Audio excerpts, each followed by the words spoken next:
अस्सलामुअलैकुम वरहमतुल्लाहि ताला वबरकातुहू।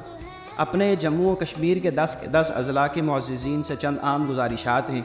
जैसे कि 11 मई का मामला है, याद रखें कि जब एक्शन होता है तो लाजमी तौर पर रिएक्शन भी आता है। दौरान शेलिंग हर बंदे के पास अपनी आँखों में छिड़कने के लिए पानी की बोतल मौजूद होनी चाहिए। चेहरा ढकने के लिए उमूमी तौर पे जो कंधे पे रुमाल रखा जाता है, ये रुमाल मौजूद होना चाहिए। थोड़ा बहुत हर शख्स के पास नमक मौजूद होना चाहिए और एक दूसरे की मुआवनत करनी है, मदद करनी है। अगर किसी के पास पानी नहीं है, वो तकलीफ़ में है, तो उसे छोड़ के भागना नहीं है, उसे पानी देना है, उसकी आंखों में पानी डालना है। और याद रखें कि शेलिंग का धुआं जब ज़्यादा हो जाए तो उससे बचत के लिए सबसे बेहतर हाल ये होता है कि रफ़ तौर पे जो लकड़ियाँ कचरा वगैरह ज़मीन पे पड़े हों उसे आग लगाकर, ऐसा नहीं हो कि किसी का घर जल जाए, ज़मीनें जल जाएँ, उसे महदूद जगह पे जलाकर उसके आगे पीछे हो जाए। उस धुएँ से, आग का जो धुआं, उससे ये होता है कि बकिया जो धुआं है शेलिंग का, उसमें उसकी तकलीफ़ में जो कमी आती है, उसकी वजह से जो आँखों में तकलीफ़ होती है, सांस में तकलीफ़ होती है, इससे काफ़ी हद तक कमी आती है। मेन पॉइंट ये है कि हम तभी कामयाब हो सकते हैं जब हम एक प्लेटफार्म पर खड़े होंगे, कौमिज़म से निकल कर, पार्टीज़म से निकल कर एक परचम के नीचे, हम इस्लाम के झंडे तले खड़े होंगे, अपने आज़ाद कश्मीर के झंडे के नीचे खड़े होंगे, तब हम कामयाब हो सकते हैं। हमारे यहाँ जब हम अपने ही मुसलमान भाइयों के साथ ज़ुबान के हवाले से नफ़रतें करेंगे, कौमिज़म के हवाले से नफ़रतें करेंगे, फ़लाँ कौम का इसलिए नफ़रत कर रहे हैं, फ़लाँ कौम का है, फ़लाँ ज़ुबान का इसलिए उससे नफ़रत कर रहे हैं, तब तक हम कभी भी कामयाब नहीं हो सकते। जब तक मुनाफ़क़त दिलों में होगी तो हम आगे नहीं बढ़ सकते हैं। मुत्तहिद हो जाएं, इस्लाम की खातिर, अपने वतन की खातिर, अपने हक़ की खातिर आगे बढ़ें और एक प्लेटफार्म के ऊपर और एक झंडे के तले ला इलाहा इल्लल्लाह मुहम्मद रसूलुल्लाह सल्लल्लाहु ताला अलैहि वसल्लम का जो परचम है, इसके नीचे यकजा हो जाएं और अपने कश्मीर के झंडे के नीचे खड़े हो जाएं।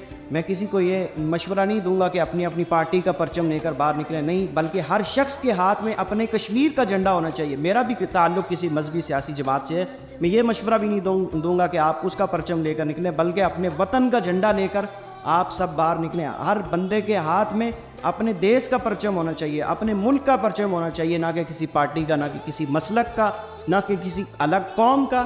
तमाम अक़वाम है जितनी आज़ाद कश्मीर की, एक प्लेटफार्म पे खड़े हो जाएं, ये मेरी गुजारिश है, तभी हम कामयाब हो सकते हैं। कौमिज़म से निकल कर इन्नमल मुमिनूना इख़्वा के तमाम मुसलमान आपस में भाई भाई, आपस में यकजा हो जाएं, ज़ुबानों से नफ़रत ना करें। अल्लाह ताला तभी हमें कामयाबी अता फ़रमाएगा। और याद रखें कि इंशाअल्लाह अज़ीज़ जब हम इस्तकामत के साथ खड़े रहेंगे, अपने हक़ की खातिर डटे रहेंगे, तो एक दिन ज़रूर बेज़रूर कामयाब होंगे। एक गुजारिश है कि किसी की जान नहीं लेनी है, मद्दे मुकाबिल भी मुसलमान हैं, इतना याद रखना है, मद्दे मुकाबिल भी मुसलमान हैं, कुछ भी है मुसलमान तो हैं, उन्होंने कलमा शरीफ पढ़ा हुआ है, लिहाजा किसी की जान नहीं लेनी है। बाकी जो आए हुए हैं गैर रियासत से, ज़ाहिर है उनकी मेहमान नवाज़ी थोड़ी बहुत तो मुझे लगता है कि होगी।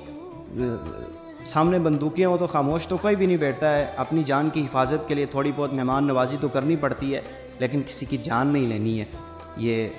और वो इमलाक जिनका टैक्स हमने दिया हुआ है, दरख्त हो गए, ऐसी चीज़ें, किसी का गरीब का घर है, गाड़ी है, उसको नहीं जलाना है यार। सरा अपने दिमाग से, ठंडे दिमाग से सोचें कि बाद में उसके साथ क्या गुजरेगी, क्योंकि और जो चीज़ें हमारे टैक्सों से बनी हुई हैं, हमने पैसे दिए हुए हैं, हमारा खून चूस के इन्होंने बनाई हुई हैं, उन चीज़ों को भी नुकसान नहीं पहुंचाना, क्योंकि उनके बाप का पैसा नहीं है, ये हमारा पैसा है। रियासत के पास जो पैसा ये इनके बाप का नहीं है, ये हमारा दिया हुआ पैसा है, हमारा टैक्स है, हमारी खून पसीने की कमाई है।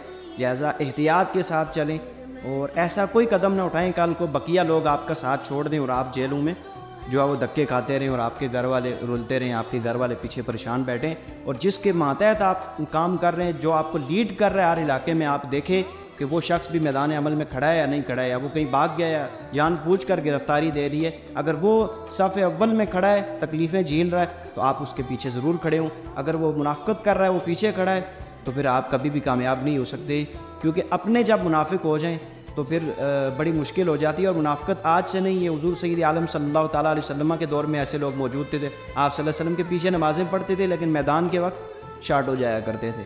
इसलिए हक़ पे खड़े रहें। अल्लाह ताला हमें मुनाफ़िक़त से महफूज फरमाए, अपने वतन की मोहब्बत नसीब फरमाए। मैं अपने वतन में नहीं हूँ, अगर मैं वहाँ मौजूद होता तो लाजमी शिरकत करता। मेरी दुआएं अपने हम वतनों के साथ हैं। आमीन बिजाहि नबी करीम सल्लल्लाहु ताला अलैहि वसल्लम।